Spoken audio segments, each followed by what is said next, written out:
Okay. இன்னைக்கு நாம பார்க்க போறது நம்ம குறுந்தொகை செய்யுள்ள ஏற்கனவே எத்தனை பாட்டுட்டம்? இளமை பாரார், கன்று கன்று தன் பயமுலை பார்த்துட்டோம். 2 பாட்டு பார்த்துட்டோம். அடுத்தது 3வது பாட்டு தான் பூவோடு குறையும். அடுத்தது 4வது பாட்டு இருக்கு வாரணம் சேரி. இந்த 4ஐயும் பார்த்துட்டா குறுந்தொகை பாடல்கள் முடிஞ்சு. சரியா? இந்த 3 பாடல்களும் உங்களுக்கு ஃபர்ஸ்ட் டேர்முக்குரிய பாடல். சரியா? 3 பாடல்களும் ஃபர்ஸ்ட் டேர்முக்குரியது. அங்கால 3 செகண்ட் டைம். சரி, அப்படி ஒவ்வொன்றையும் பார்த்து கொண்டு போகும்.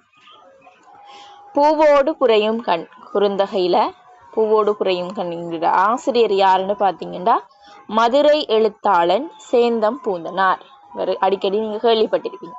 மதுரை எழுத்தாளன் இந்த சேந்தம் பூந்தனார் தான் இந்த செய்யுள்ள ஆசிரியர், இந்த செய்யுள்ள எழுதியவர். சரியா? இந்த செய்யுள் என்ன எழுதியவர்?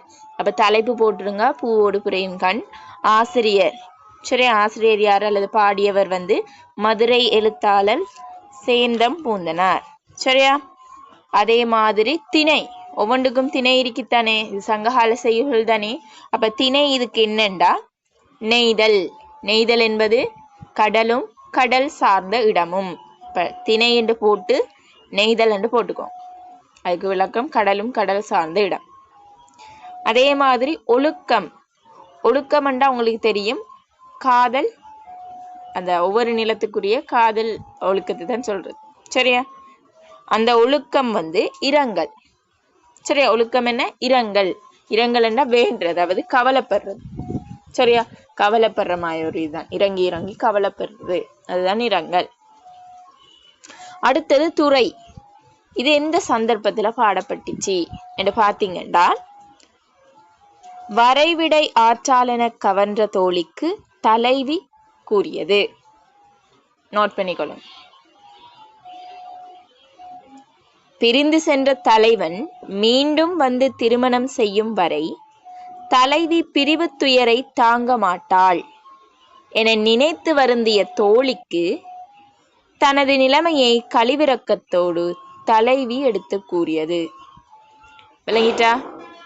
இப்ப இது யாரோட கூற்று சொல்லுங்க பாப்போம். வெரி குட், தலைவிட கூற்று. அந்த தலைவன், பிரிந்து சென்ற தலைவன் திரும்பி என்ன திருமணம் செய்யும் வரைக்கும் தலைவியானவள் பிரிவு துயர தாங்க மாட்டாள் என்று யார் நினைக்கிறது? ஃப்ரெண்ட், தலைவிட ஃப்ரெண்ட் நினைக்கிறா. அப்படி நினைச்சு வருந்திய ஃப்ரெண்டுக்கு தலைவி தன்னோட நிலை என்ன செய்யறா? கழிவிறக்கத்தோடு கூறுதா. அதுதான் இதுல துறை, இந்த பாடல்த துறை. சரியா? வரைவிடை ஆற்றால் என கவர்ன்ற தோழிக்கு தலைவி உரைத்தது என்று போட்டுட்டு நீங்க என்ன செய்வீங்க? அதை விளக்கினா சரி. பிரிந்து சென்ற தலைவன் மீண்டும் திருமணம் செய்யும் வரை தலைவியானவள் பிரிவு துயரை தாங்க மாட்டாள் என நினைத்து வருந்திய தோழிக்கு தனது நிலைமையை கழிவிறக்கத்தோடு தலைவி எடுத்து கூறியது. சரியா? வரைவிடை என்று சொல்றது திருமணம் முடிக்கிற வரை, கல்யாணம் முடிக்கிற வரை. சரியா? ஆற்றாள் என்பது என்ன? துன்பம், துன்பத்தை தாங்க மாட்டாள் என்று சொல்ற. இதுதான் அதுல துறை. அடுத்தது கூற்று. யாருடைய கூற்று? தலைவி கூற்று. சரி, அதையும் நோட் பண்ணு. கூற்று யாருடையது? தலைவின்ற கூற்று. இப்ப நாம பாட்டுக்குள்ள போவோம். சரியா? பாட்டுக்குள்ள போவோம். 2வது பாருங்க, அதுதான் கொண்டு கூட்டின முறை. சரியா? பூவோடு புரையும் கண்ணும், அதாவது பூவையொத்த, புரையுமண்டா ஒத்த. சரியா? இந்த பூவை போன்ற இந்த கண்ணும் வேயென விரல் வனப்பு எய்திய தோளும். வே என்பது மூங்கில். சரியா? வே என்று சொல்றது என்ன? மூங்கில். அந்த மூங்கிலை போன்ற நெற்றியை, அதாவது மூங்கிலை போன்ற நெற்றியை உடைய அழகை பெற்ற தோள்களும், மூங்கிலை போன்ற வெற்றியையுடைய அழகை பெற்ற தோள்களும் பிறையென மதிமயக்குரு நுதலும். பாருங்க, பிறையென்று காண்பவர்கள், பிறையென்று அந்த தலைவீட நெத்தி காண்பவர்கள் அது பிறையென்று மதிமயக்குரு, அவர்களோட மதியை என்ன செய்யுமாம்? கண்டாட அறிவை மயங்கச் செய்யும் நெற்றியும் நுதலும். நுதல் என்று சொல்றது நெற்றி. நன்றும் நல்லவன், அதாவது அதுவரைக்கும் நல்லா இருந்துச்சு, மிகவும் நல்லவனவாக இருந்துச்சு என்று சொல்றான். சரியா? பிறகு சொல்றான் வாளி தோழி. இதுதான் ஃபர்ஸ்ட்டுக்கு வர். சரியா? இதுதான் என்ன? கொண்டு கூட்டும் போது ஃபர்ஸ்ட்டுக்கு வர். வாழி தோழி. சரியா? தோழி நீ வாழ்வாயாக சொல்ற தலை. தோழி நீ வாழ்வாயாக. அல்களும், அல்களும் என்று சொல்றது இரவு. சரி, அல்லண்டா இரவு. சரியா? அல்களும் தயங்கு திரை பொருத தாளை வெண்பூ குறுகு என மலரும். சொல்ற திரும்ப. அல்லண்டா இரவு. இரவு தோறும் விளங்குகின்ற அலைகளால் மோதப்பட்ட தாளை வெண்பூ, தாளைனது வெண்பூவானது குறுகு என மலரும். குறுகு என்ற நாரை, கடற்பறவை. சரியா? நாரை. நாரையை போல மலரும் பெரும் துறை விருநீர் சேர்ப்பனோடு நாகாக ஊங்கே.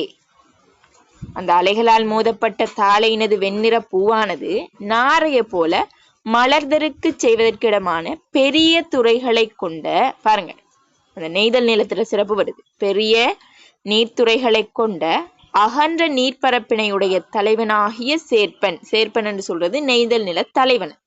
அந்த சேர்ப்பனோடு அளவலாவி சிரித்து மகிழ்வதற்கு முன்பு இந்த தாமரை ஒத்த என்ற கண்களும் மூங்கிலை போன்ற வெற்றியுடைய என்ற அழகு பெற்றிருந்த தோள்களும் பிறை என்று கருதும்படி கண்டார் அறிவை மயங்கச் செய்த என்ற நெத்தியும் மிகவும் நல்லமா இருந்துச்சு, நல்லதா பொலிவா இருந்துச்சு. இப்ப அந்த நிலை கழிந்து விட்டது, இப்ப எல்லாமே நாசமா போயிட்டு அப்படின்னு சொல்றான். சரியா? இப்ப எல்லாமே என்ன செய்ய, நாசமா போயிட்டு. அதாவது இந்த பாட்டுல என்ன சொல்றான்டா பிள்ளைகளே, தலைவி தோழிட்டு சொல்றா, அந்த சேர்ப்பனோட நான் சேர்றதுக்கு முதல், நம்ம இப்ப பேச்சு வழக்குல சொல்றது, அந்த சேர்ப்பனோட நான் அளவலாவி சிரித்து மகிழ்வதற்கு முதல் என்னோட அழகு இப்படி இருந்துச்சு, அழகா நான் இருந்தேன். தாமரை மலர் போன்ற அழகான கண்ணு, மூங்கிலை போன்ற அழகான தோல், கண்டாங்கள் அதோட நெத்தி, தலைவிட நெத்தி. கண்டவங்க பார்த்தா இது சந்திரனா இல்லாட்டி தலைவிட நெற்றியா, அப்படி அவங்களோட அறிவை மயக்குகின்றபடி இருந்துச்சாம் அவனோட நெற்றி. அவ்வளோ அழகான ஒரு நெற்றியா இருந்துச்சாம், அவ்வளோ அழகா இருந்துச்சு. எப்ப நான் இந்த விருநி சேர்ப்பனோட சேர்ந்தனோ அப்ப இந்த அழகெல்லாம் போயிடுச்சு. அவனோட சேர்றதுக்கு முதல் இதெல்லாம் நல்லா இருந்துச்சு, என் அழகு நல்லா இருந்துச்சு. எப்ப நான் இவனோட சேர்ந்தனோ அப்ப என் அழகு போயிட்டு என் என்ன செய்யறா, தன்ற நிலைய கழிவிறக்கத்தோட யாருக்கு சொல்றா, தோழிக்கு சொல்றா. சரியா? தோழிக்கு என்ன செய்யறா, தன்ற நிலைய கழிவிறக்கத்தோட பரிதாபத்தோட என்ன செய்யறா சொல்றா. இதுலதான் நோட் பண்ணி வச்சுக்கோங்க, உள்ளுரை உவமம் பயன்படுத்தப்பட்டிருக்கி. சரியா? உள்ளுரை உவமம் என்ன செஞ்சிருக்கி, பயன்படுத்தப்பட்டிருக்கி. என்ன உள்ளுரை உவமம்டா உங்களுக்கு தெரியும். உள்ளுரை உவமம்டா உவமானம் என்ன செஞ்சிருக்கும், வெளிப்பட்டு நிற்க, உவமையும் மறைஞ்சு நிற்கும். சரிதானே? பாருங்க சொல்றேன், அந்த தாளை வெண்பூ குறுகு என மலரும் பெரும் துறை விருநீச்சர். அந்த தாளை வெண்பூ குறுகு என மலரும், அதாவது கடற்கரையில தாளை மரம் நிக்குமா. உங்களுக்கு தெரியும் தானே, நெய்தல் நிலத்துல கடற்கரை இருக்கும், அதுல தாளை மரங்கள் நிற்கும். அந்த தாளை மரங்கள்ல வெண்ணிறமான பூக்கள் என்ன செஞ்சிருக்கி, பூத்து இருக்கி. அந்த பூக்களை தொலைவில் இருந்து பார்க்கிற ஆக்கள் நாரை கொக்குட ஒரு கொக்கு மாதிரிதான் நாரை இருக்கும் வெள்ளை கலர்ல, அந்த நாரை என்ன நினைச்சு, நாரை தான் அதுல உட்கார்ந்துருக்கு, அந்த மரத்துல உட்கார்ந்துட்டு என்று நினைச்சு அந்த பூவை பறிக்காம போறாங்க. அந்த பூவை என்ன செய்யறாங்க, யாருமே பறிக்காம போறாங்க. அப்படி பறிக்காம போறதால என்ன நடக்கும், அந்த பூ அப்படியே உதிர்ந்து விழுந்து யாருக்கும் பிரயோசனம் இல்லாம போயிடும்.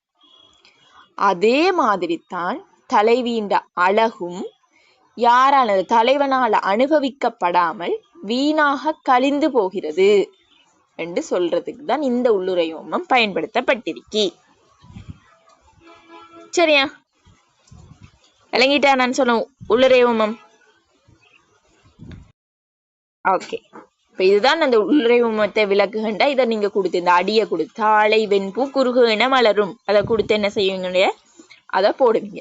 அதே மாதிரி இன்னொன்று, அல்களும் தயங்கு திரை பொருத தாளை வெண்பூ, அந்த வரிகளூடாகவும் அந்த இரவுதோறும் எப்படி கடல் அலை கரையை அடிச்சு ஓசை ஒன்று எழுப்பி போகுமோ, அதே மாதிரி தலைவியும் தலைவண்ட நினைப்பால விரக வேதனை, சரியா, விரக வேதனையால் அழைக்கப்படுகின்றாள், அதாவது அலக்களிக்கப்படுகின்றாள் என்றும் குறிப்பால் உணர்த்தப்படுகின்றது. தலைவி என்ன செய்கிறாள், இரவுதோறும் விரக வேதனையால் அலைக்கழிக்கப்படுவதும் குறிப்பால் உணர்த்தப்படுகிறது. இப்ப பாருங்க, கடற்கரையில நைட்ல பாருங்க ஒரு சத்தம் வரும். அது வந்து கரைய மோதி மோதி என்ன செய்யும், தாழை மரத்தை மோதி மோதி வந்து ஒரு சத்தத்தோட மோதி மோதி தண்டு. அதே மாதிரி தான் தலைவியும் நைட் டைம்ல தலைவண்ட நினைப்பால என்ன, அவட நெஞ்சிலையும் அவட மனசுலையும் அது ஒரு வேதனை வந்து வந்து கொண்டு போகுது அப்படின்னு ஒரு குறிப்பையும் உணர்த்துறாங்க. சரியா? இப்ப நீங்க மெயினா இந்த எழுதினா சரி, நான் முதலாவது சொன்னது எழுதினா சரி. தாளைவெண் பூ குறுகுன மலரும், இந்த தாளையிட பூக்களை குறுகுன நினைச்சு யாரும் பறிக்காம விடுறாங்க. அதே போல தலைவீண்ட அழக தலைவன் கவனிக்காமல் அவளோட அழகும் என்ன செய்து வீணாக கழிஞ்சு போகுது. அதுதான் இதுல வந்த உள்ளுரை உவமம். விளங்கிட்டோ? அடுத்தது இதுல உவமையணி இருக்கி, 3 உவமையணி இருக்கி. பூவோடு புரையும் கண், வேயன விரல்வனை பெய்திய தோல், பிறையன மதிமயக்குறும் நுதல். அதாவது பூவையொத்த கண், உவமானம் பூ, உவமேயம் தலைவிட கண், பொதுத்தன்மை என்ன அழகு. அதே மாதிரி விரல் வனப்பு எய்திய தோல், சரியா? வேயன விரல் வனப்பு எய்திய தோல், சரியா? உவமானம் வந்து மூங்கில், உவமேயம் என்ன தலைவியின்ற தோல், பொதுத்தன்மை வலிமையும் மென்மையும், வலிமை என்று சொல்லலாம், மென்மை என்று சொல்லலாம், ஏதாச்சும் ஒன்று பொருத்தமா இருக்கணும் அது, சரியா? வலிமையும் அழகும், சரியா? அதே மாதிரி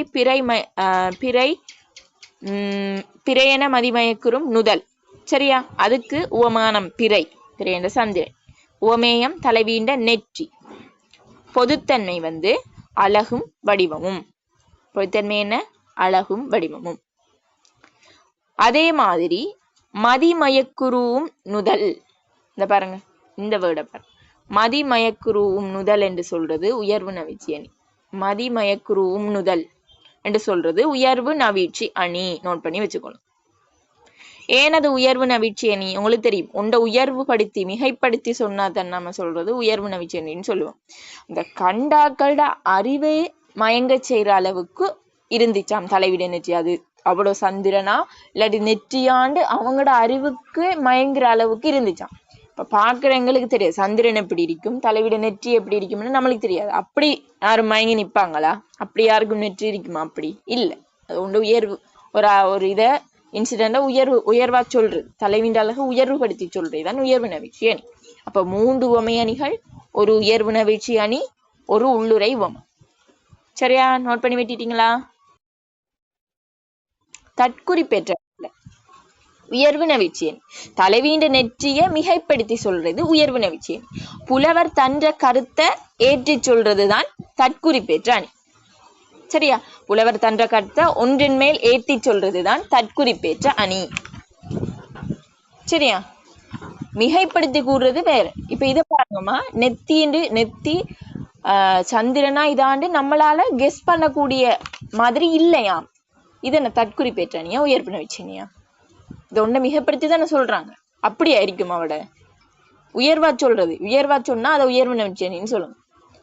இப்ப நம்ம ஒரு தலைவி, இப்ப நாம அந்த தலைவியை நேர்ல பார்த்தா நம்மளால கண்டுபிடிக்கல அவட நெத்தியா இல்லாட்டி அது சந்திரனானு நம்மளால கெஸ் பண்ண இயலுமா இல்லாது. அவளுக்கு நம்மளுக்கு என்ன, சந்திரனுக்கும் தலைவிட நெற்றிக்கும் என்ன அப்படி ஒரு டிஃப்ரெண்ட் தெரியாமையா நம்ம இருப்போம் இல்லையே?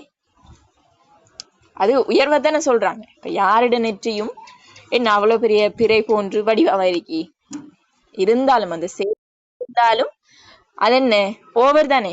இது சொல்றது ஓவரா பில்டப் பண்றது அப்படின்னு. சரியா? உயர்வு நவிழ்ச்சி என்ன ஞாபகம் வச்சுக்கோங்க, ஓவர் பில்டப். சரியா? Over buildup. தற்குறி பெற்ற ஞாபகம் வச்சுக்கோங்க, ஒரு புலவர் வந்து தன்ற கருத்தை என்ன செஞ்சு அதை மேல ஏற்றி சொல்றது, கொஞ்சம் உருட்டி சொல்றது அப்படின்னு ஞாபகம் வச்சுக்கோங்க. சரியா? ஞாபகம் வச்சுக்கிறதுக்காக சொல்றேன். உயர்வு நவிழ்ச்சி அணிண்டா ஓவர் பில்டப், தற்குறி பெற்ற அணிண்டா கொஞ்சம் உருட்டி கொஞ்சம் சொல்றது. சரியா? ஓகே. அப்ப இதுதான் என்ன அந்த இது உள்ளுரை உவமம். கொஞ்சம் சொல்லுங்க மிஸ். உள்ளுரை உவமம் என்னண்டாமா, இந்த வரியை நோட் பண்ணுங்க. தாளை வெண்பூ குறுகு என மலரும். சரியா? தாளை வெண்பூ குறுகு என மலரும். அதை நோட் பண்ணிட்டு நான் சொல்றது எழுதுங்க. தாளையின் வெண்ணிறமான பூக்கள், தாளையின் வெண்ணிறமான பூக்கள் வெண்ணிறமான கடற்பறவைகள் போல தோன்றுகின்றன. தாழையினது வெண்ணிறமான பூக்கள் வெண்ணிறமான கடற்பறவைகள் அல்லது நாரையைப் போல தோன்றுகின்றன என்பதன் மூலம் தாழம்பூக்களை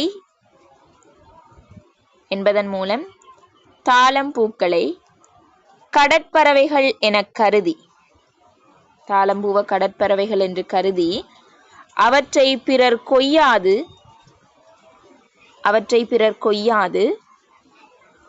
பயன் கொள்ளாதது போல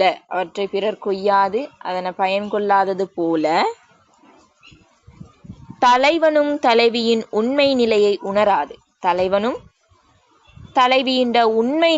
உணராது அவளை திருமணம் செய்யாது திருமணம் செய்யாது அவளது அழகையும் வாழ்க்கையையும் வீணாக்குகின்றான் என்பது குறிப்பால் உணர்த்தப்படுகின்றது. இதுதான் உள்ளுரை ஓமம். ஓகேவா?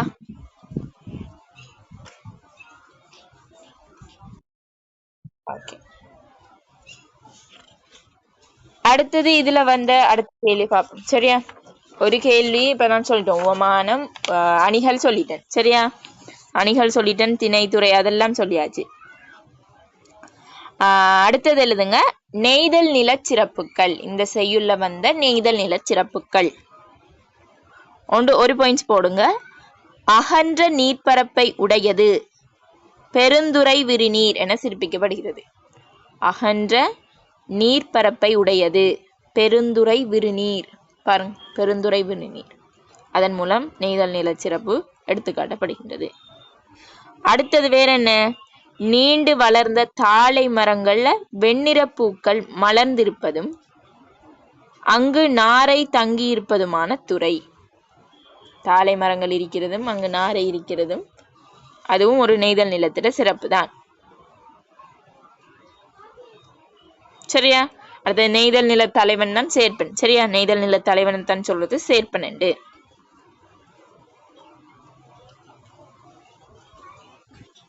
ஓகேயா?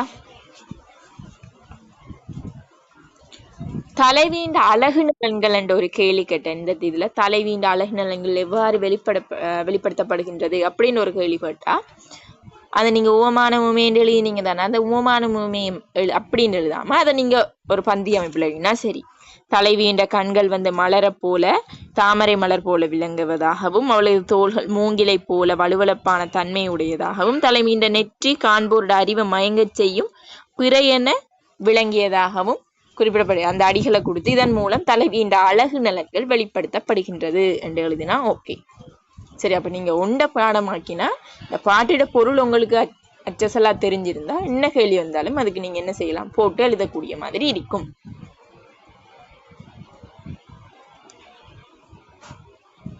அடுத்த வலுவழுப்பு பளபளப்பு எல்லாம் ஒன்றுதான். நீங்க ஏதாச்சும் பொருத்தமானது ஒன்று போடுங்க. வலுவழுப்பு அல்லது ஸ்லாஷ் போட்டு போடுங்க. சரியா? அல்லதுன்னு போட்டு போடும். ஓகே.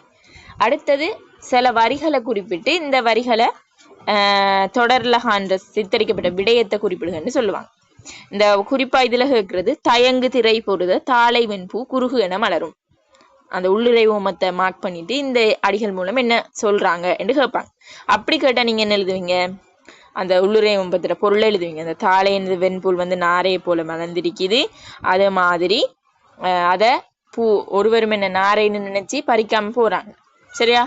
அதே மாதிரிதான் தலைவனும் தலைவியின் உண்மை நிலையான அறியாது அவளை திருமணம் செய்யாது, என்னை அவளோட அழகையும் வீணாக கழிக்கிறான் அப்படின்னு இல்லைன்னா சரி. சரியா? அடுத்தது லாஸ்டா ஒரு கேள்வி இதுல வரும். என்ன? இந்த பாடல்ல வெளிப்படுத்தப்படுகின்ற சங்ககால அகத்திணை பண்புகள். சங்ககால அகத்திணை பண்புகள் சொல்லுங்க பாப்போம். டக் டக்கண்டு.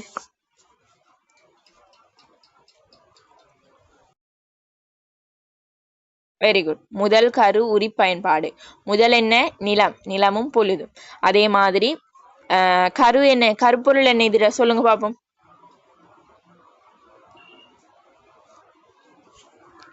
இந்த கருப்பொருட்கள் என்ன?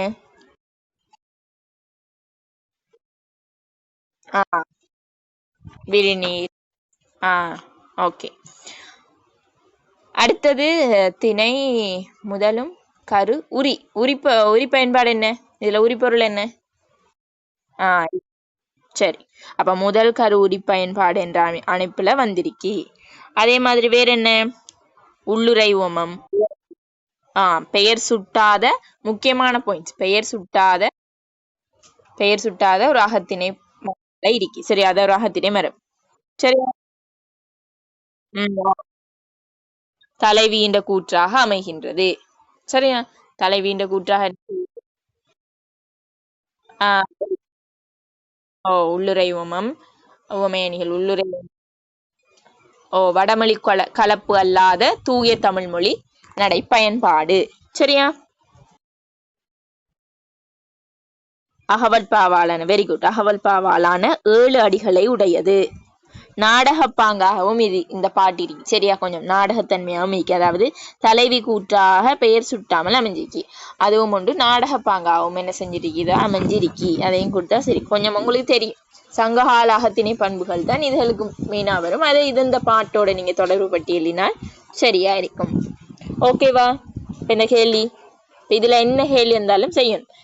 இது பார்ப்போம். அரும்பதங்களை பார்ப்போம். பாருங்க, புரைதல். புரைய என்றா என்ன? ஒத்தல்.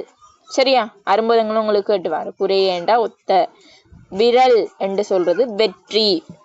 விரல் வன பெய்திய தோல் என்று சொல்லும்போது வெற்றி. சரியா? அல்கலும். அல்லண்டா இரவு, அல்கலும் என்றா இரவெல்லாம். குருகு என்று சொல்றது நாரை. நாரை அல்லது கடற்பறவைன்னு சொல்லலாம்.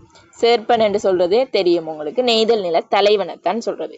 நாகாக ஊங்கே, மகிழ்வதற்கு முன். நாகாக ஊங்கேண்டா சிரித்து மகிழ்வதற்கு முன், நட்பு கொள்றதுக்கு முன், அப்படி இந்த மீனிங்ல வரும்.